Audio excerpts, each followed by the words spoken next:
مساء الفل.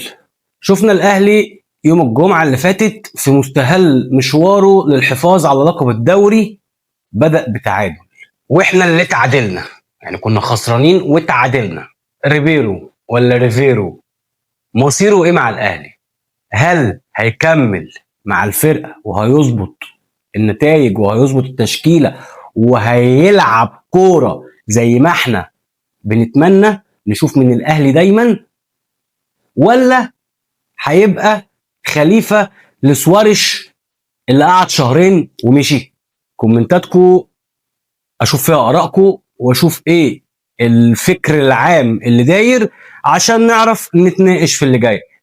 انا كاول ماتش في الدوري ممكن اقول ما احكمش عليه وعادي، ادينا لسه بنشوف ودينا.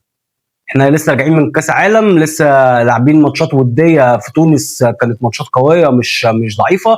ان انت تيجي هنا تتعادل في اول ماتش في الدوري ده المفروض ما ينفعش. بس هنشوف ايه اللي جاي وايه اللي داخلين عليه وايه كل حاجه هتحصل. شايفين الاهلي ممكن يبقى عامل ازاي في اول 3 ماتشات لحد ماتش بيراميدز؟ وهل ريبيرو هيكمل ولا هيبقى خليفه سوارش وياخد شنطته ويمشي بسرعه؟ نشوف الكلام دوت، ومستني كومنتاتكم ومستني كل الكلام الحلو.